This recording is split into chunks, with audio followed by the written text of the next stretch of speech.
Olá, amado irmão, a paz do Senhor, seja muito bem-vindo para mais um episódio da TheCast, o podcast da nossa convenção das Assembleias de Deus aqui no Rio Grande do Sul, que é presidida hoje pelo pastor Geraldino Silva, presidente também da Assembleia de Deus de Guaíba. Nesse dia especial, nós queremos chamar a tua atenção justamente para tratarmos sobre aquele assunto que nós deixamos ali na semana retrasada. Muita gente veio querendo saber mais e hoje nós estamos aqui para falar sobre a escatologia. A escatologia é uma coisa muito vasta, então hoje nós iremos trazer mais algumas informações importantíssimas, mas de imediato eu já convido você a se inscrever aqui no canal, você que não é inscrito, deixa o seu like e também não se esqueça de compartilhar com seus amigos, seus irmãos, os grupos da igreja.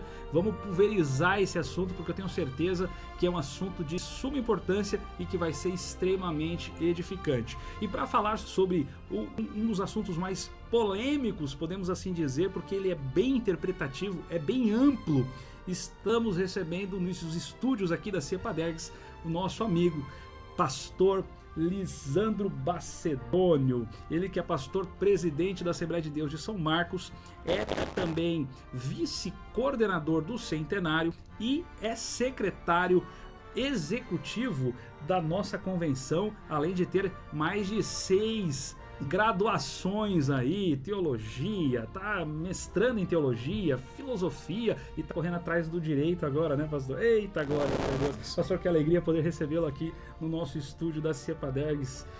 Obrigado, Alan. É um prazer, querido. A paz do Senhor, a paz do Senhor a todos vocês. É uma honra, um privilégio ter sido convidado a estar na lista encabeçada por ti, que faz o ADCast aqui da nossa Assembleia de Deus do estado do Rio Grande do Sul. Como já bem disse, né, uma visão do nosso presidente, pastor Geraldino da Silva, nossa querida irmã Lenir, para nós alcançarmos a todos vocês, membros da Assembleia de Deus no estado do Rio Grande do Sul. É uma honra estar nessa posição nesse momento, depois de tantos professores que já passaram por aqui, falando desse assunto tão importante que é a escatologia bíblica. É uma honra estar contigo nesta manhã. Que maravilha, que bênção, que bom poder recebê-lo aqui, como diz o mineiro, né? Você sabe que eu sou paulista, então a gente fica, às vezes mistura. Isso é bom demais. O linguajar, né? São Paulo é uma mistura. Mas enfim. Pastor, já para nós entrarmos aqui de uma vez no assunto da escatologia proposta. Pré e pós-tribulacionista ou tribulacionismo. Há uma diferença muito gritante nessas duas vertentes, porque a nossa igreja, a doutrina assembleiana, ela é pré, mas tem muitos pós e tem muitos irmãos da nossa igreja que têm algumas dúvidas em relação a isso. Nós queríamos entender, antes de mais nada, qual a diferença de pré e pós. Nós sabemos que tem outros aí, mas enfim, é contigo. Querido Alan, basicamente, dentro do contexto escatológico, nós, que somos pentecostais, em especial a Assembleia de Deus, somos pré-tribulacionistas, como você disse.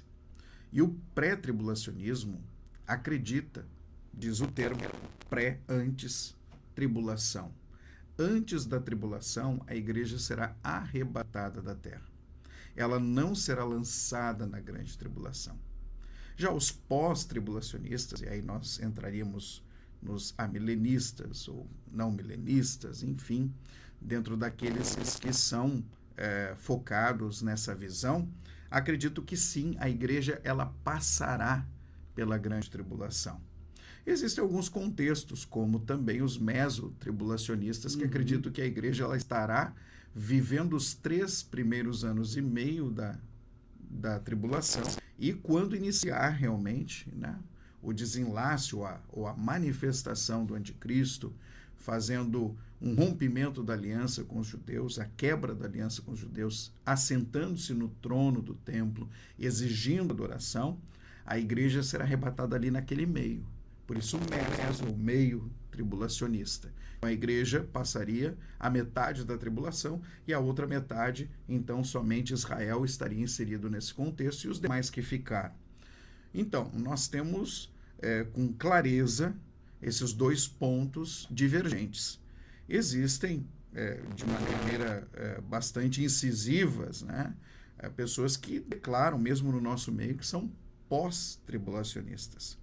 E para que isso aconteça, eles precisariam, como nós temos visto e em vários debates acadêmicos e até mesmo na própria internet, em outros podcasts, né, criam-se alguns espantalhos, criam-se, né, algumas forçações dos textos bíblicos para que se encaixem esses termos.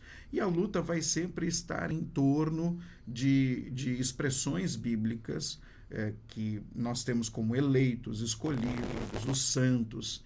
E aí, quando você toma esses termos, alguns encaixam dentro da tribulação, outros não encaixam dentro da tribulação. Mas para nós, os pré-tribulacionistas, nós temos que todo o período de Apocalipse, que trata pelo menos do capítulo 3 até o capítulo 18, pelo menos, a igreja não aparece no contexto da grande tribulação. Ela só vai aparecer lá no capítulo 19. Então, quando nós temos isso, nós precisamos lembrar, a igreja ela não passará, na visão dos pré-tribulacionistas, pela grande tribulação. Ela será arrebatada antes que isso aconteça. E vou colocar mais uma questão importante.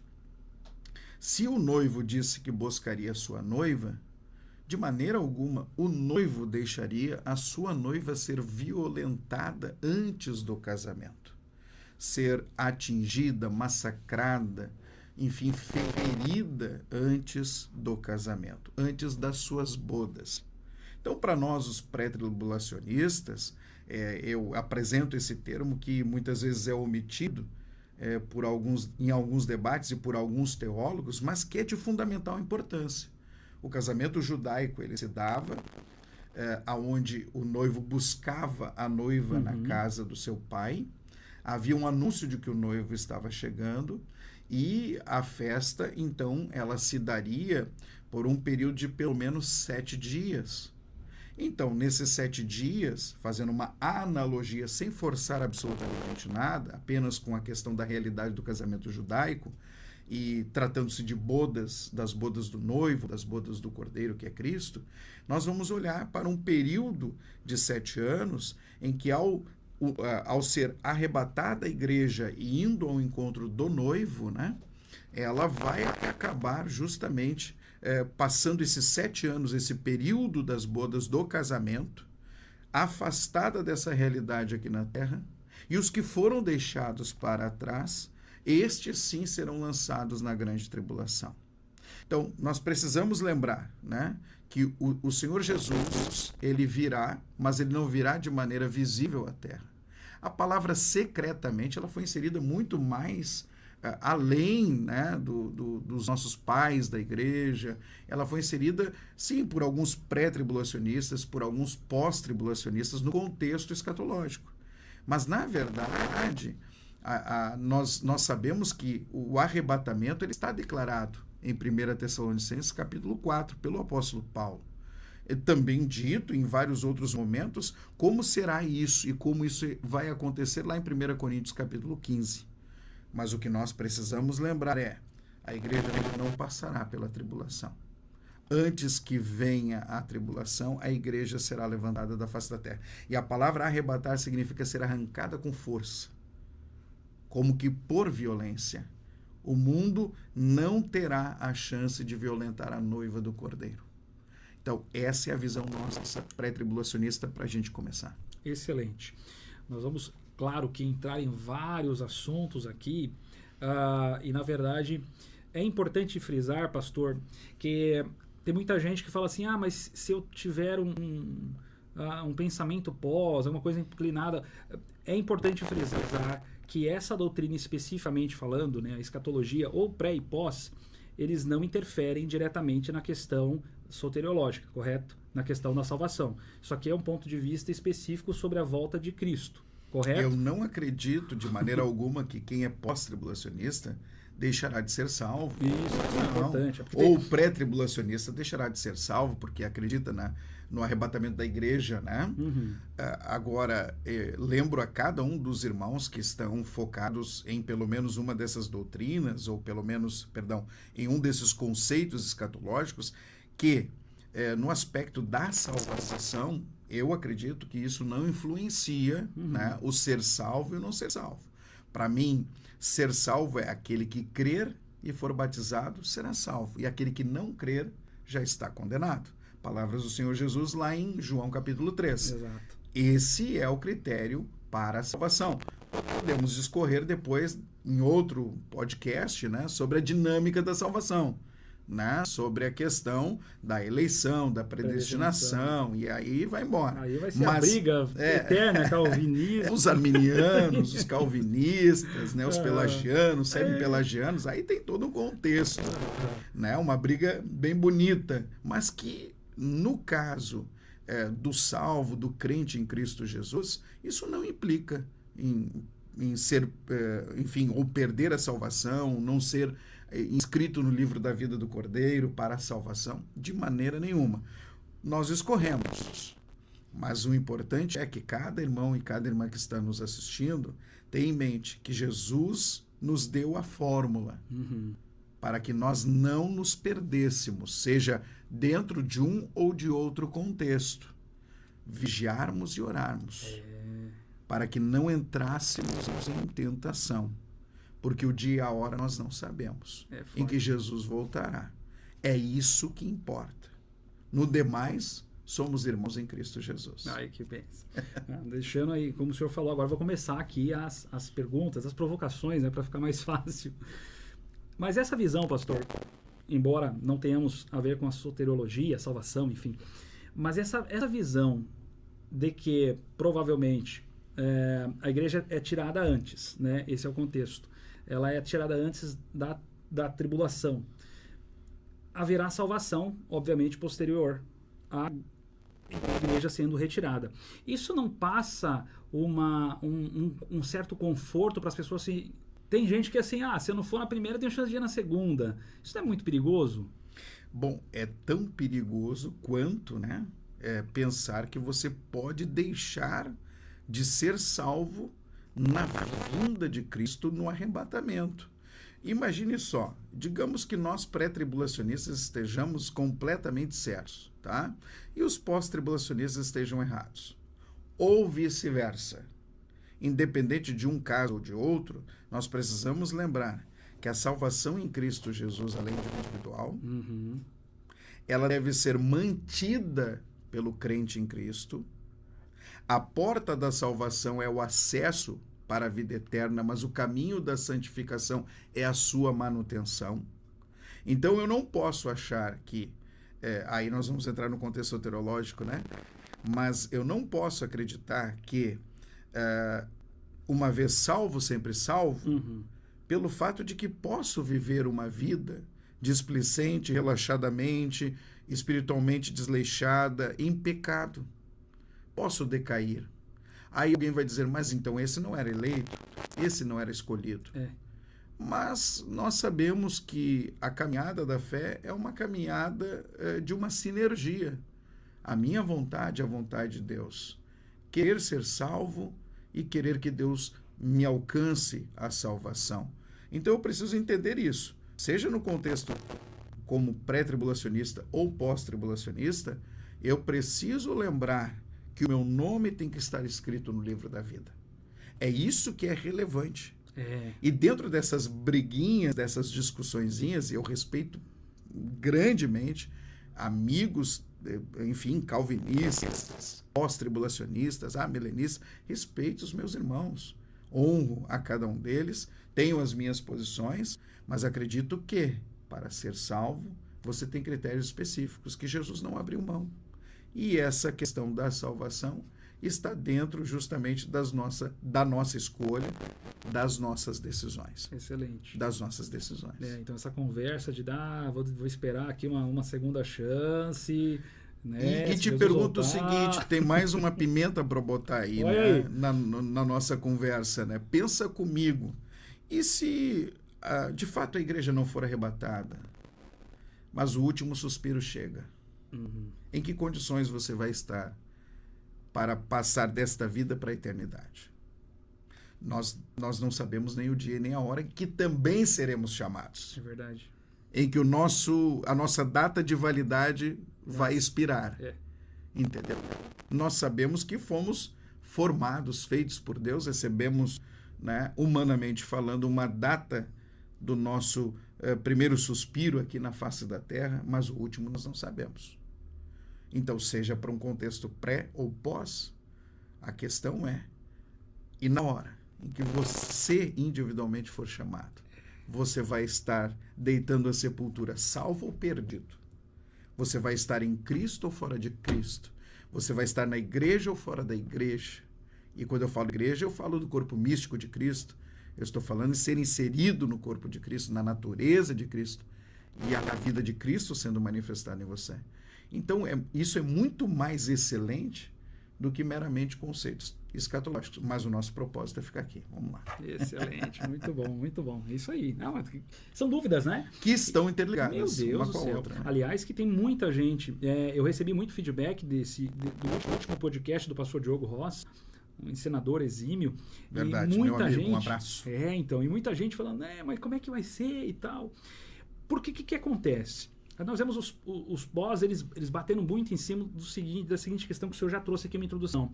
Por que esse termo, ou essa doutrina, ela se fez mais conhecida, principalmente ali no final do século XIX para o início do século XX? Por que não antes? Porque os pais da igreja não falavam, ou não deixaram isso registrado? Por que o pessoal, os reformadores, os grandes avivalistas do passado, por que eles não deixaram nada claro sobre essa visão pré-tribulacionista, pastor? Bom, na verdade, existem os dois pontos de vista dentro do contexto histórico. Muito mais pós-tribulacionista do que pré-tribulacionista. Uhum. Mas, enfim, essa visão ela foi sendo alterada justamente pelo pentecostalismo. Foi colocada, né, à luz do entendimento, enfim, dos crentes ou dos cristãos evangélicos por conta justamente do movimento pentecostal. Sim. Então, aí nós vamos para uma ideia de dispensacionalismo clássico. Tá? Quando nós olhamos justamente para o método futurista e literal da interpretação do Apocalipse. Começou-se a fazer essa interpretação, essa hermenêutica em cima da visão futurista e literal do livro de Apocalipse.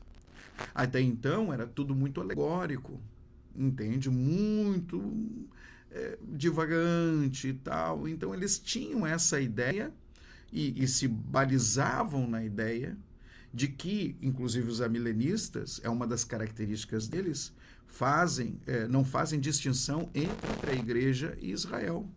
Mas nós sabemos que existem dois povos, tanto Israel, a igreja, entre aspas, veterotestamentária, que é a figura, a sombra da igreja do Novo Testamento, e nós temos uma igreja lavada, remida, comprada pelo sangue do Cordeiro. Nós também temos essas pessoas compradas pelo sangue do Cordeiro, que são 144 mil, mas são das 12 tribos de Israel. Então nós temos dois povos distintos e dois momentos de salvação para cada um deles. Então, esse entendimento ele passou a ser apresentado no final do século XIX pelos pré-tribulacionistas por conta justamente dessa interpretação pentecostal do livro de Apocalipse, que é nada mais nada menos do que o dispensacionalismo clássico, que vai beirar uma visão futurista e literal do livro de Apocalipse. Então, ao longo dos séculos, né, da história da igreja, nós vemos uma alteração. E o que essa alteração, né, produziu? Produziu uma clareza em relação ao conceito do arrebatamento por conta do movimento que era o movimento do avivamento, da manifestação do Espírito Santo. Exatamente. Da manifestação do poder do Espírito Santo. Por quê? Porque aqueles grandes reformadores não eram necessariamente pentecostais. Pelo contrário, eram cessacionistas, muitos deles. Então acreditavam que o Espírito Santo desceu em Jerusalém, foi retido em Jerusalém e já não mais aconteceu, né, esse derramamento do Espírito Santo, como nós, os pentecostais, cremos, né, na manifestação contínua do batismo com o Espírito Santo, ainda nos nossos dias. Então, você vê que tem uma influência direta Sim. da descida, do batismo com o Espírito Santo, da manifestação e do empoderamento do Espírito Santo nessas visões bíblicas. E para mim fica muito claro que esses avivamentos ajudaram a produzir com clareza essa visão ou a estruturar melhor essa visão do pré-tribulacionismo. Então, chegamos à visão de que existem muitos futuristas que são pré-milenistas, outros que são pós-tribulacionistas, mas a gente precisa entender, né, que nós temos uma verdadeira distinção entre Israel e igreja. E chegou o tempo da igreja. E essa igreja continua sendo empoderada pelo Espírito Santo. E continua, pelo poder do Espírito Santo, tendo uma clareza na visão hermenêutica e da interpretação bíblica. Pegando essa parte da interpretação, o senhor comentou algo sobre a questão que há essa distinção, né, entre Israel e igreja. Mas aí no Novo Testamento, essa barreira não se quebrou? No sentido de que todos formamos um só povo, a igreja, no caso, seja gentil. Paulo fala sobre isso, me fugiu o versículo. Claro, claro. Gentil, judeu, não tem mais nada, essa barreira caiu por terra ali. Como é que é essa distinção? No momento que aceita Cristo. É a partir do momento que há uma clareza em relação a Cristo como Messias. Aí, nesse caso, tornam-se igreja, mas um só povo. Obviamente. Excelente. Então, quando eu vejo que Israel se converte a Cristo, eu vejo Israel se convertendo a Cristo, aceitando-o como seu único e suficiente Salvador. Que todas as profecias ditas no Antigo Testamento, ou na Antiga Aliança, se cumprem, né, em Cristo Jesus, e ele, de fato, é aquele que havia sido prometido pelo Deus de Israel, para a salvação não apenas de Israel, mas de todo aquele que nele cresce. Então, hoje, nós sabemos de maneira muito clara que existe um tempo para Israel, para nós pré-tribulacionistas, que se iniciará no fim da grande tribulação com a manifestação do milênio. E no milênio, Israel, então, ele também, né, estará reinando com Jesus, porque reconhecerá no fim da grande tribulação a salvação que veio ao seu encontro. Nós temos vários textos bíblicos para relatar, mas especialmente o fato de que eles o verão e lamentarão por terem transpassado o Filho de Deus. Reconhecerão, mas isso é para Israel. E quando nós olhamos essa cena bíblica descrita no livro de Apocalipse, nós estamos vendo a igreja descendo com Jesus, e aí entram as divergências entre pré e pós, né? Porque como é que a igreja subiu e a igreja desceu num efeito ioiô rapidamente? Nós acreditamos que ela ficará por 7 anos, ou seja, as bodas do Cordeiro, a última semana de Daniel, a 70ª semana de Daniel, 69 já se cumpriram. É preciso que se cumpra a 70ª semana de Daniel, e essa 70ª semana de Daniel se dará justamente na grande tribulação, onde Israel será, enfim, enfrentado por todos os reinos e as nações que se juntarão contra ele, que virão do norte para destruí-lo. E o Senhor, no fim da grande tribulação, com a igreja, voltará para salvar a Israel. Entra o período do milênio, que é o período para a nação de Israel, para aqueles que ficaram. Aí nós vamos entrar em outras discussões. Haverá salvação na grande tribulação? Pois então, nós acreditamos que sim, tá? Mas esses santos ou esses escolhidos que são descritos lá na grande tribulação não são a igreja, são aqueles que ficaram. E aí nós temos um leque de opções de como eles foram alcançados, de como eles foram salvos, entregaram suas vidas para serem resguardados. Como foi isso? Sim. Aí tem muita conjectura. Pelo amor de Deus. Né? Tem uma biblioteca inteira para falar sobre isso. Eu acredito. Mas bacana. É bom que é bem esclarecedor, né? Esses assuntos são importantes até porque norteiam a nossa doutrina, e nós, como assembleanos, como cristãos pentecostais, é importante que nós tenhamos todos esses contrapontos. A Assembleia de Deus, claro, ela tem essa doutrina pré-tribulacionista no seu escopo, né? De crença, justamente. Analisando todo isso que o senhor falou, realmente faz todo o sentido. Até porque, realmente, o pós acredita que tudo vai acontecer de uma única vez, né? E aí, nesse aspecto, fica meio complicado você ver tanta coisa acontecendo num espaço de tempo em frações de segundos. É a Exato. coroação da igreja, enfim, é uma série de situações. Agora, pastor, uma outra questão que as pessoas perguntam muito e que refutam e surgem dúvidas é justamente sobre a questão do arrebatamento secreto. Porque, tecnicamente, o ele defende que a volta de Jesus ela será feita em duas fases, podemos assim dizer para simplificar. A primeira é o arrebatamento. A igreja ela é levada e aí sim, na segunda, Jesus vem visivelmente em glória. Mas nós não conseguimos achar de maneira clara e explícita essa questão do arrebatamento secreto. Como que a gente pode fazer em relação a isso? Bom, em primeiro lugar, como eu te falei anteriormente, a palavra secreto ela foi adicionada bem mais adiante. Quando a gente olha para o dispensacionalismo clássico, mas quando nós olhamos para o dispensacionalismo revisado, nós já paramos para perceber que a palavra secreto ela não se encaixa corretamente dentro da visão pentecostal, hermenêutica nossa. Seria mais a palavra eminente. Ou seja, pode acontecer de repente, de tal forma que ele se encaixe dentro dos padrões estabelecidos pela revelação bíblica dada a Paulo. Então, quando nós olhamos para 1 Tessalonicenses capítulo 4, nós entendemos de maneira clara, e ali está se tratando do arrebatamento, de que existem processos para que isso aconteça. Bom, em primeiro lugar, os que dormem no Senhor, os que estão mortos, mas morreram em Cristo, eles serão ressuscitados primeiro. E os que estiverem vivos, esses serão transformados no abrir e fechar de olhos. Num instante.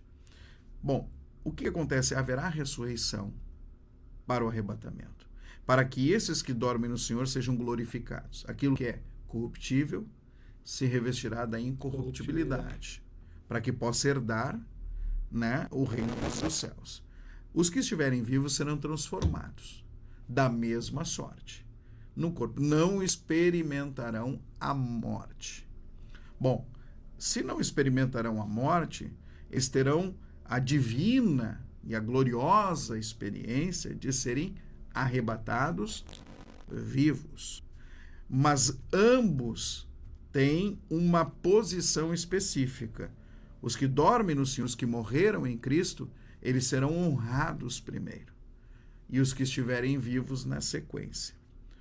Veja que Deus, através de Paulo, ele estabelece uma certa hierarquia para que esse arrebatamento aconteça. Porém, nós não sabemos como será a dimensão e o processo. Sabemos que será sobrenatural. E se na descrição de Paulo é no abrir e fechar de olhos, num piscar de olhos é a 20ª fração de um segundo. É tão rápido que é imperceptível. Né? Você piscou, aconteceu. É essa a expressão que nós comumente, né, não pisca porque senão você vai perder. Né? Então, é a 20ª fração de um segundo. É tão rápido, tão repentino, que não dá para se perceber. Então, se diz secreto porque Cristo não aparecerá, né, visivelmente à humanidade.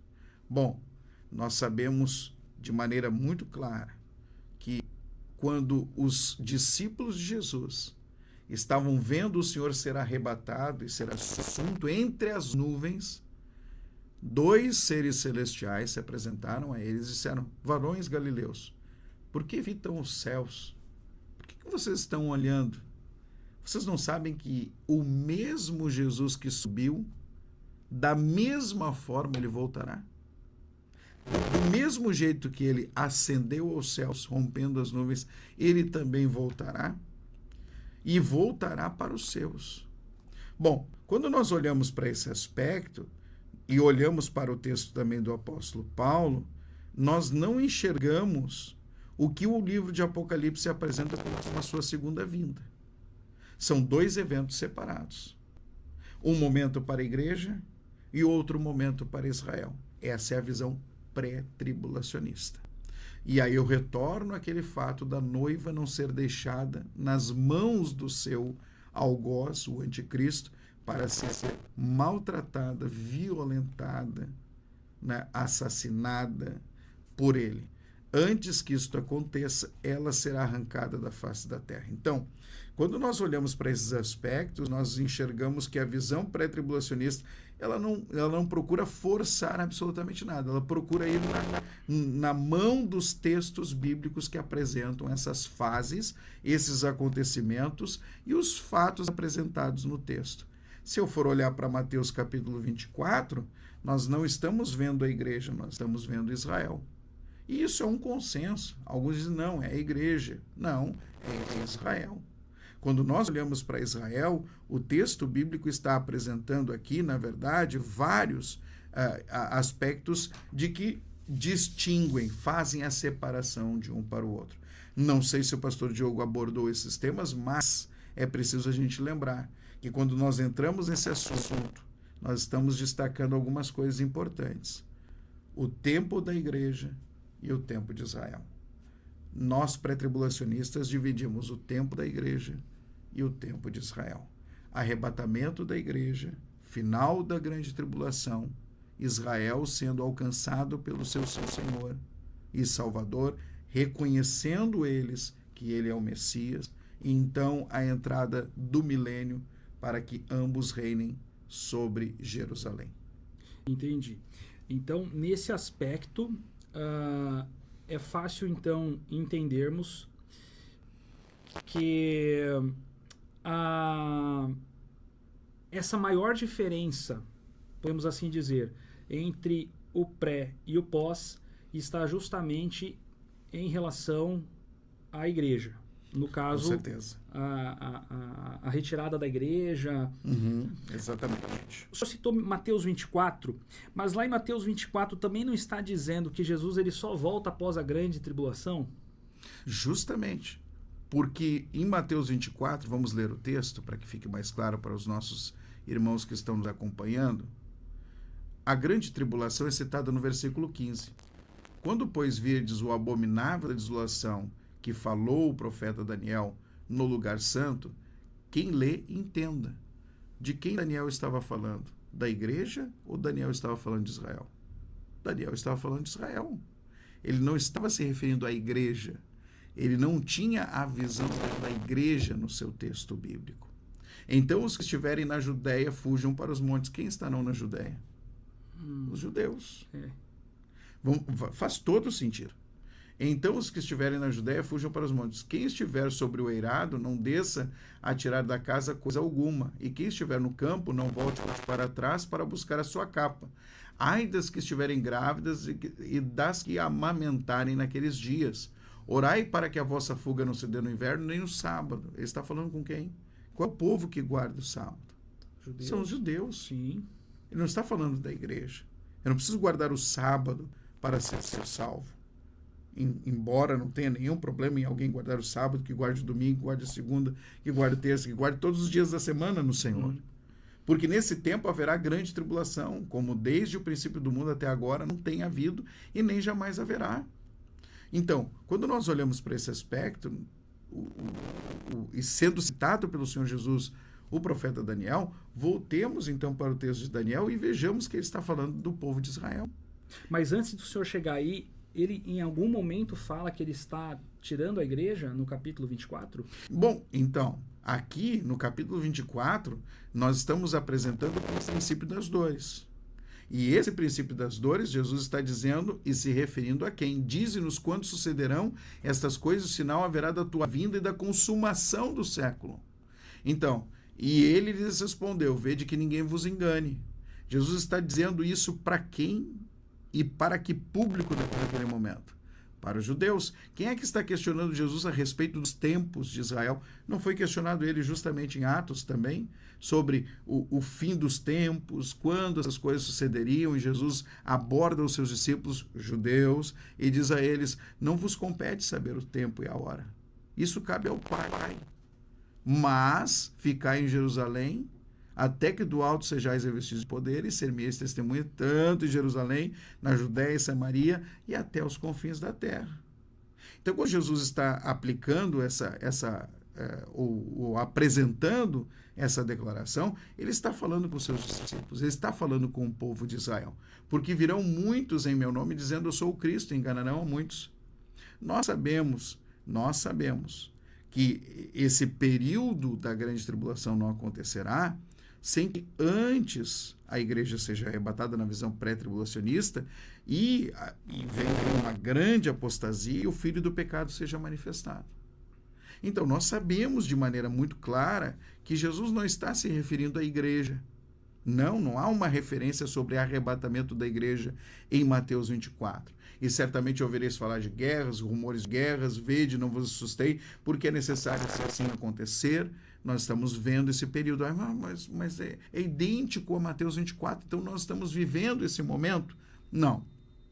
Nesse caso aqui, Jesus está preparando o povo judeu, a todos que estão aqui, para não entrarem em condenação, sendo enganados por alguns que se levantariam para serem tal como ele, ou se dizerem como ele, o Messias. Quero lembrar uma coisa, viajando a Israel há mais de 24 anos, desde que cheguei lá a primeira vez em 99, sempre vi em outdoors dentro de Israel vários rabinos se autoproclamando os eleitos ou o próprio Messias. Meu Deus. O judaísmo messiânico. Então, quando você olha para essa realidade, que coisa séria, né, você está vendo, e assim alguns consideram de maneira muito clara de que aquele é o representante, ou será o representante daquele que virá, ou é o próprio. Então, nós temos várias linhas de atuação e nós precisamos ficar atentos a essas controvérsias, essas aberrações e essas falsas, né, declarações dessas pessoas. Mas, enfim, então sereis atribulados e vos matarão, sereis odiados de todas as nações por causa do meu nome. Nesse tempo, muitos hão de se escandalizar, trair e odiar uns aos outros. Levantar-se-ão muitos falsos profetas, enganarão a muitos, e por se multiplicar a iniquidade, o amor se esfriará de quase todos. Aquele, porém, que perseverar até o fim será salvo, e será pregado o evangelho do reino a todo mundo para testemunho de todas as nações, então virá o fim. Mas aí quem pega o testemunho, não é a igreja? Não é a igreja. Quando nós olhamos para cá, nós vemos justamente a igreja arrebatada. A igreja estará arrebatada, a igreja estará com Cristo. Mas aí antecede, esse capítulo 24, não podemos dizer que ele é, no sentido literal, direcionado aos judeus? Aos judeus, diretamente aos judeus. Quando eu enxergo que a igreja está inserida em Mateus 24, eu já posso desconsiderar o pré-tribulacionismo. Porque daí eu vou encaixar a igreja dentro de um período em que para Israel haverá essa perseguição. E, na verdade, no período dos 7 anos da grande tribulação, nós teremos uma perseguição ao povo de Israel e não apenas a ele, aqueles que ficaram para trás. Eu me recordo de um momento em que o pastor João Maria, que é um dos maiores professores de escatologia que eu conheço aqui no Brasil, ele, de maneira muito clara na sua escola bíblica, ele disse que provavelmente, por muitos daqueles que ficaram para trás, da igreja que não foi arrebatada, eles ajudarão este povo, o povo de Israel, os judeus, os guardarão, os protegerão em todos os cantos do planeta. E por isso também serão perseguidos. E aqueles que forem salvos ou se converterem, vamos dizer assim, na grande tribulação, pagarão com a sua própria vida. Então, existe essa possibilidade. Não vamos bater o martelo, mas existe essa possibilidade. Existe a conjectura de analisarmos que haverá salvação. Mas com a entrega da própria vida, Deus exigirá sacrifício humano? Não é isto. Eles negarão o fato de estarem aliados ao anticristo. E por preservarem a vida de muitos, inclusive judeus, eles saberão que o custo disso será a morte, mas estarão dispostos a fazê-lo. Não é exigência de Deus o sacrifício humano. Será uma decisão de cada um deles. Mas pense bem, analise bem. Se o arrebatamento é um fato, e na grande tribulação acontecerão essas questões, você havia me perguntado, eu vou ter uma segunda chance, então. Será que é válida essa segunda chance? Correr o risco de pagar com a própria vida por negar o fato da imposição do anticristo sobre si mesmo? É de pensar, né? Sim. E, na verdade, eu tenho uma certa dificuldade, confesso, quando nós falamos de grande tribulação, né? Porque, tecnicamente, eu costumo dizer que nós, aqui no Brasil, não passamos por nada de tribulação, pelo menos não hoje, né? Porque teve um tempo atrás aí que quando o catolicismo chegou aqui no Brasil, ali, depois tivemos os huguenotes, depois tivemos os holandeses, os franceses que foram ali para o Nordeste, sofreram uma série de perseguições que eram, inclusive, protestantes por conta da Igreja Católica. Mas, pastor, quando a gente fala de grande tribulação, a gente obviamente vê que a Bíblia vai citar que nunca, não teve antes, nem vai haver depois. Mas se nós pararmos para analisar esses irmãos nossos, a igreja perseguida e severamente perseguida, por exemplo, na Coreia do Norte, os irmãos que estão ali, o pastor Paulo Locatelli esteve aqui dizendo que ali na... Me fugiu o nome da região que ele falou exatamente, mas ele falou que o pessoal, eles cultuavam em frações de minutos dentro de covas e saíam, e eles eram perseguidos, eram presos, eram torturados, e eles são crentes e continuam servindo a Deus nessa forma.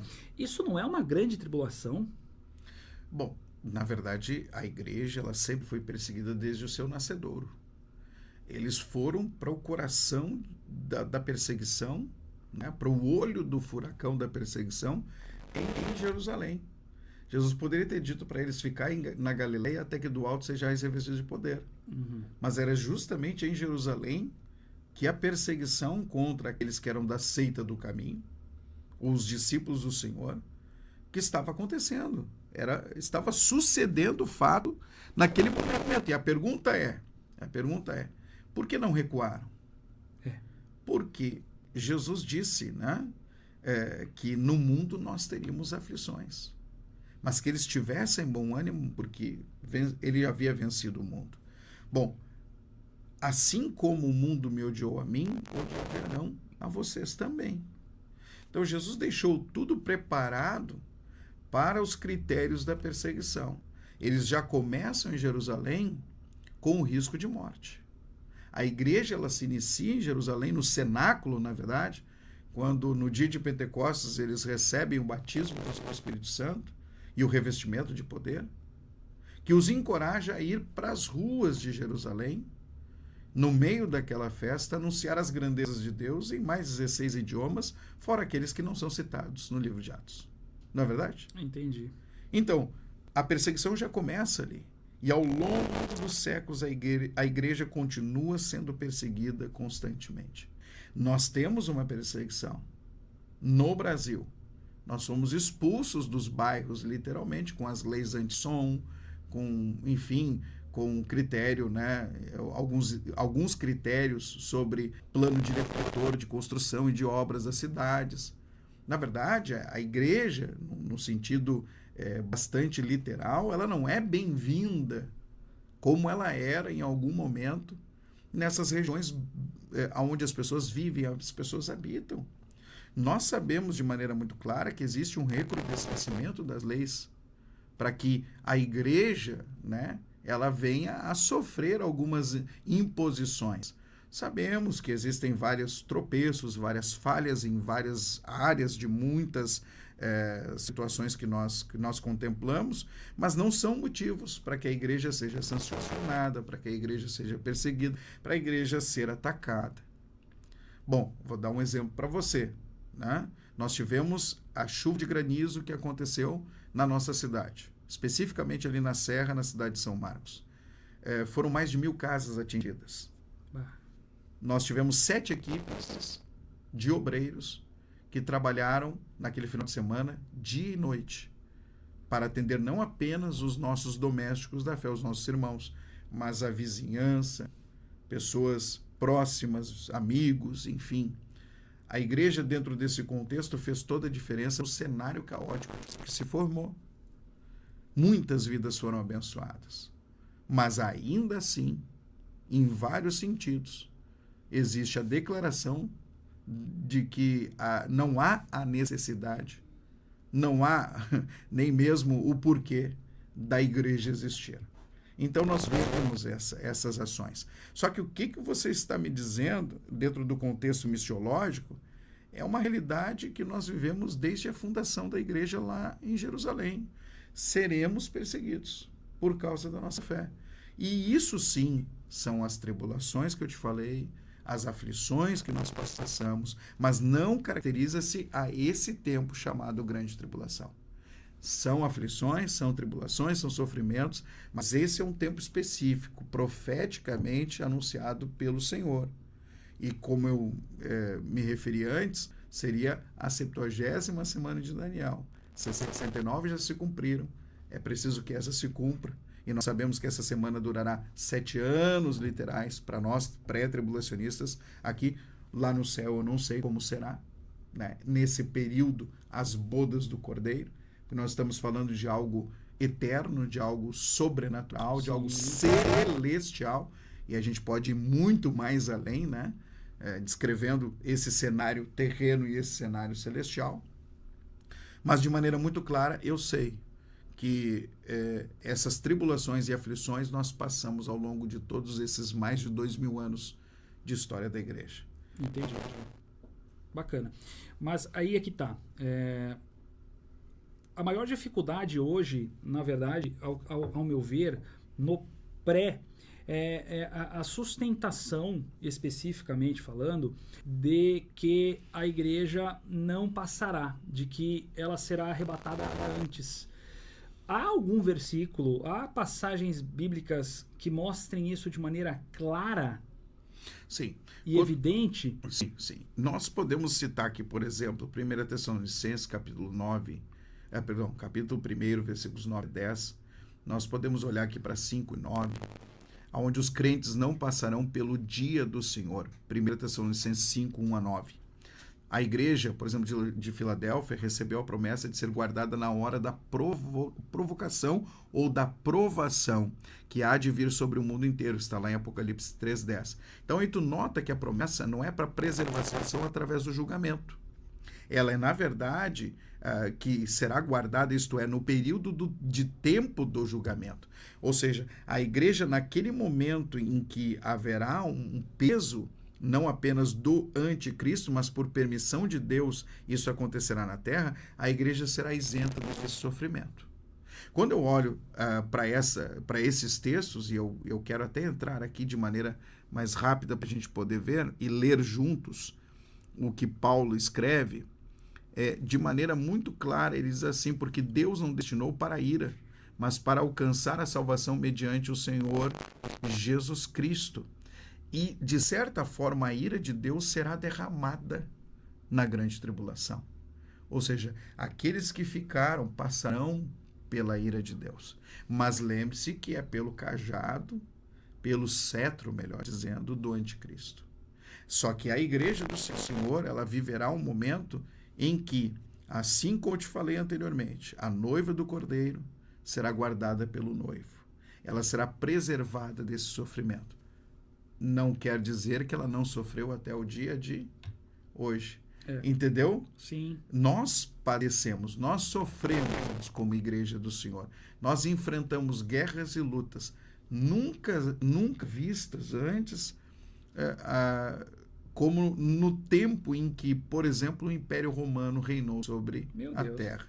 Isso foi um momento assim indescritível de sofrimento. Nossos irmãos viraram tochas humanas, iluminando as ruas de Roma.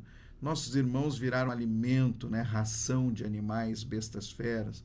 Nossos irmãos viram seus filhos sendo despedaçados pela espada de gladiadores. Nós vimos isso. Está lá registrado. Quem vai a Roma, como nós, vê um museu a céu aberto. Está lá a marca do sofrimento da igreja. E mesmo assim, nós não estamos falando da grande tribulação. Nós estamos falando de sofrimentos, de lutas, de perseguições contra a igreja. Mas quando se trata da grande tribulação, estamos falando do momento profético específico na história da humanidade. Mas a grande tribulação, pastor, eu continuo, desculpa bater nessa mesma tecla, Claro. mas isso aí é muito sério. Eu não consigo ver que não seja uma grande tribulação, por exemplo, para um filho ver o pai, por ser cristão, por exemplo, em Roma, sendo empalados, virando tocha. Sim, sim. O que diferencia essa grande tribulação, essa perseguição? Nós tivemos um outro caso, o pessoal lá do Portas Abertas, que a gente acompanha bastante, de uma missionária que foi e testemunhou algumas questões. Um cristão que ficou preso por 25 anos, até o filho que é cristão falou: pai, nega só para sair daqui, e ficou ali, ele ficou prostrado por meses, em pé, sem poder. Enfim, eu não consigo ver, pastor, assim, que isso não seja uma grande tribulação para quem está passando. Aí eu quero tentar entender, e eu acho que é uma das dúvidas dos nossos irmãos, aliás, que está voando o tempo aqui, agora que eu vi o horário já me assustei, mas é uma dúvida. O que vai diferir, de fato, assim, em termos práticos, essa tribulação que está por vir, essa grande tribulação, essa tribulação que, ao meu ver, já foi grande, desde aquela época. Claro. Perceba que o Senhor falou de guardar, mas o Senhor guardou a igreja igual, né? Porque mesmo que morriam, o Senhor estava guardando ainda ali os seus fiéis que continuaram prosseguindo avante. Isso, lógico, é uma das questões que mais choca, né? Essa ideia de que a igreja não passará. Exatamente. E a tua pergunta é perfeita. A tua pergunta é extremamente importante e relevante. Veja bem que a igreja de Tessalônica estava se entristecendo com isso. Muitos dos seus amados estavam morrendo. Se não pela perseguição, pelas doenças da época, enfim, eram muitos sofrimentos que padeciam. E Paulo, então, ele entrega essa expressão a respeito do arrebatamento à igreja de Tessalônica. A uma igreja que estava banhada em lágrimas, em profunda tristeza. Paulo vem e diz: nós não queremos, porém, irmãos, que sejais ignorantes com respeito aos que dormem. 1 Tessalonicenses capítulo 4, versículo 13. Para não vos entristecerdes como os demais que não têm esperança. Uhum. E Paulo vai e diz assim: pois se cremos que Jesus morreu e ressuscitou, assim também Deus, mediante Jesus, trará em sua companhia os que dormem. E aí ele segue: ora, ainda vos declaramos por palavra do Senhor isto, nós os vivos, os que ficarmos até a vinda do Senhor. Paulo estava falando do momento que ele estava vivendo. Eles acreditavam que a vinda do Senhor podia acontecer naquele momento. É a questão da eminência. Da eminência.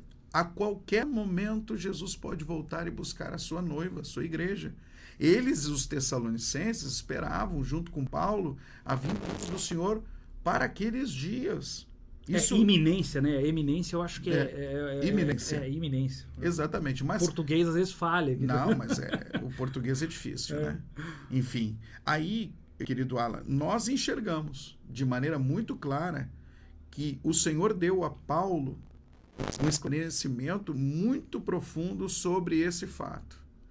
Poxa, mas nós estamos servindo ao Senhor, estamos sendo fiéis a Deus em tudo, estamos morrendo, estamos sendo assassinados, estamos sendo destruídos, nossas famílias arrasadas. Aí Paulo diz: não, olha aqui, eu estou dizendo isso para que vocês não sejam como os outros, que não têm a esperança que nós temos. E aí Paulo segue dizendo: porquanto o Senhor, o mesmo Senhor, dada a sua palavra de ordem, ouvida a voz de arcanjo e ressoada de trombeta de Deus, descerá dos céus, e os mortos em Cristo ressuscitarão primeiro. Para aqueles que estavam aflitos, abatidos, destruídos, dilacerados na sua alma, no seu coração, Paulo dá esta palavra: os que dormem no Senhor ressuscitarão primeiro. Descansem nisso.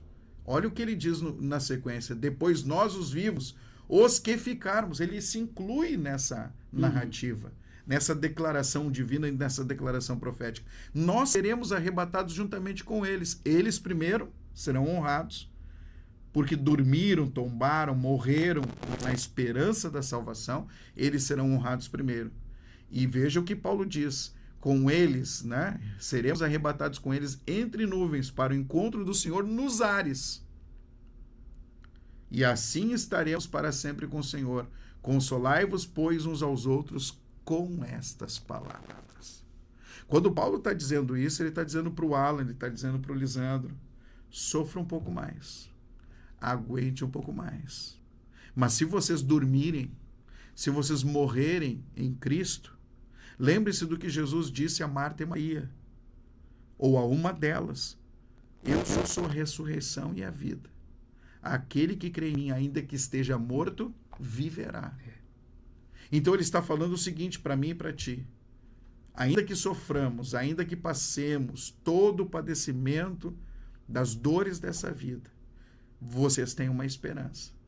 Ele virá, e se vocês não tiverem o tempo de estarem vivos, já deitarem, tombarem, enfim, forem sepultados nessa terra, vocês receberão a honra de serem levantados primeiro. E depois nós, os que estivermos vivos aí, eu repito, Paulo se inclui nessa história, seremos transformados e seremos arrebatados com eles nas nuvens para encontrar com o Senhor nos ares. Se o Senhor está nos ares, ele não veio. E se ele não veio, não é a sua vinda.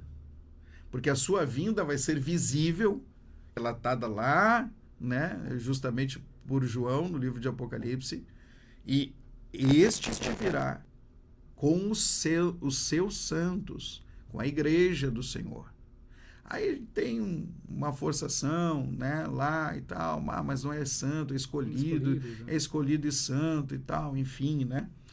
Mas não tem muita lógica em ele vir do céu com os seus, né, com os santos do Senhor, se a igreja vai estar na terra. Então quem seriam esses santos que estavam com ele lá no céu? Se ninguém ainda subiu, se ninguém ainda foi transformado pela ressurreição, glorificado após a ressurreição e arrebatado juntamente com o Senhor nos ares. Então não tem sentido. Então, os que estiverem na grande tribulação serão salvos, alcançarão a redenção como o povo de Israel e entrarão no período do reino que nós acreditamos ser literal, 1000 anos, nós os dispensacionalistas, né, e agora revisados para a gente poder tirar essa dúvida, né, do secretamente e tal, mas iminente, a vinda iminente do Senhor, que pode se dar a qualquer momento. E Paulo finaliza dizendo: consolai-os, pois, uns aos outros com essas palavras. Aí eu entro para finalizar a tua pergunta. Será que não foi uma grande tribulação que aqueles homens enfrentaram? Meu querido John Bunyan, ele em Bedford foi colocado numa prisão, e a prisão era como se fosse um caixão em pé. Ele não podia nem se assentar. Ele foi literalmente forçado a negar a Cristo, e o libertariam. E ele disse: se vocês me liberarem hoje, agora, daqui a alguns minutos eu estarei anunciando nas praças o amor e o evangelho de Cristo. Segundo a biografia dele, ele produzia cadarços, fazia cadarços para sapatos dentro da prisão para sustentar a sua filha cega que estava do lado de fora. Eu te pergunto como pai, você aguentaria o sofrimento de ser privado de dar pelo menos o pão na boca de uma filha ainda cega? Meu Deus do céu. Para o mundo isso não tem lógica. Para o mundo isso não tem razão. Nega de uma vez esse cara aí que você chama de ser o teu Senhor, que está te fazendo passar por isso, e sai dessa prisão e vai cuidar da tua filha, seu irresponsável. Mas ele havia lido e ele havia ouvido: bem-aventurados aqueles que são perseguidos por amor de mim, porque deles é o reino dos céus. Então, a fé move esses corações e moverá até o fim da jornada da igreja, apesar do sofrimento que nós passamos. É nisso que nós cremos. E, repito, respeito os nossos amados pós-tribulacionistas. Não tenho nenhum problema em conviver muito bem com eles. E essas divergências, elas têm que estar em segundo plano quando se trata de fato da salvação da alma. Que é o que é importante de fato. E é o cerne do evangelho. que é tudo que nós precisamos. No demais, se tiver tempo e lá em cima nós chegarmos, alguém vai ter razão. Isso é verdade.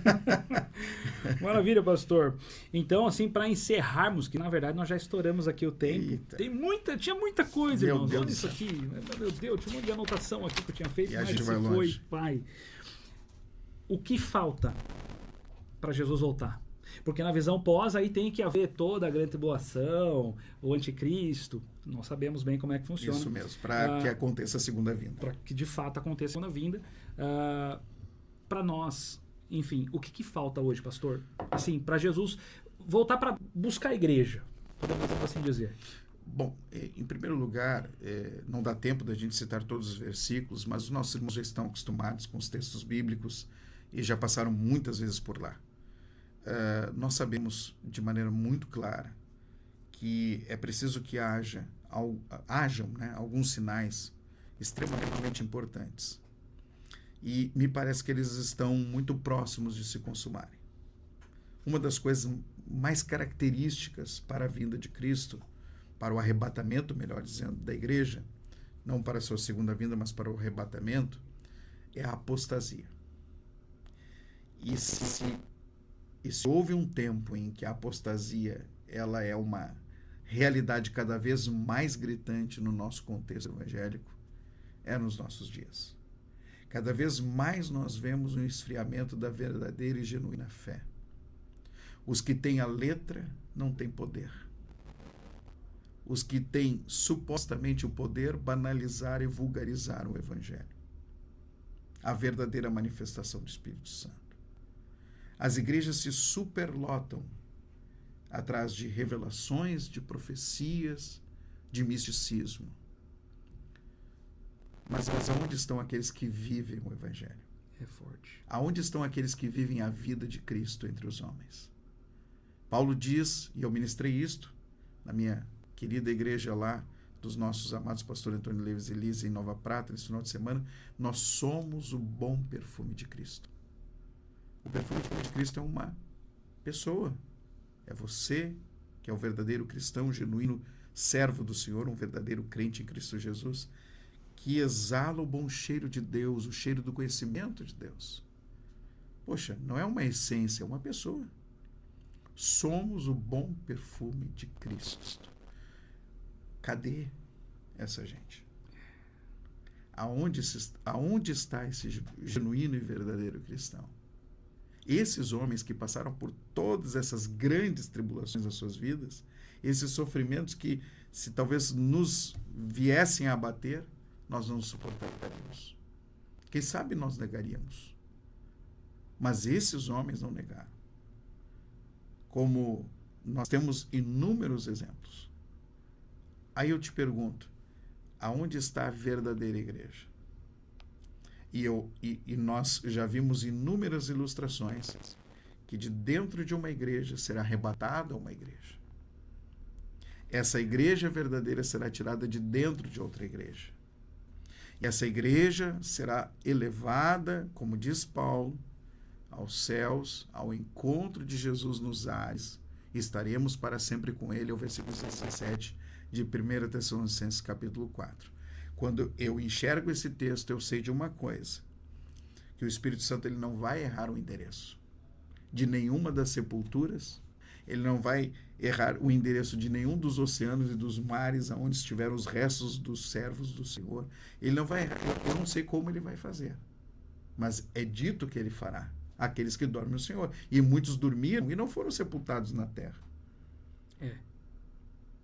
Muitos foram literalmente, né, afundados no coração de um mar, de um rio, de um oceano. E aí nós nos perguntamos como ele fará? Isso não nos compete. O que a Bíblia não diz, a gente não complica. Agora sabemos de uma coisa, ele fará. E quando ele fizer, ele não vai errar o endereço. Ele não vai se equivocar de túmulo. Ele não vai errar, né, o endereço do cemitério. Não. Ele irá exatamente onde estão os santos e os salvos do seu Senhor. E eles ressuscitarão primeiro. E os que estiverem vivos serão transformados. Então eu digo assim para ti, de maneira muito clara. Que igreja nós somos? Sou pré ou sou pós? Ok, não tem problema nenhum. A pergunta é, você vai subir? Seja para o arrebatamento, ou seja, na segunda vinda de Cristo, você vai subir? Aí fica o X da questão. É isso aí. Meus amados irmãos, então, nesse momento, quero agradecer ao pastor Lisandro Bacedoni. Nós temos muita coisa para... Nós vamos ter que chamar o senhor de novo aqui, porque metade das perguntas aqui... É que como é uma coisa muito rica, né? Tem que ser dividido esse episódio aqui, porque na verdade são muitas coisas. Mas é importante dizer da nossa alegria em receber o senhor aqui, um exímio conhecedor da palavra de Deus, trazendo essas informações extremamente relevantes, que certamente trouxe luz a muitas pessoas. Agora, é importante dizer aquilo que o pastor já havia citado, que independente do posicionamento pós, pré, que nós possamos estar preparados, porque ele vem e nós precisamos ser a igreja que vai subir, porque isso é importante. É verdade. O resto é detalhes. Pastor Lisandro, muito obrigado pela sua participação. Uma honra. Para você que está nos acompanhando e ainda não se inscreveu, aproveita agora, se inscreva no nosso canal e não deixe de acompanhar a Cia Padergues nas redes sociais, porque toda semana nós temos novidades, tem vídeos novos. Que Deus abençoe, fiquem todos com Deus. Até a próxima. Tchau.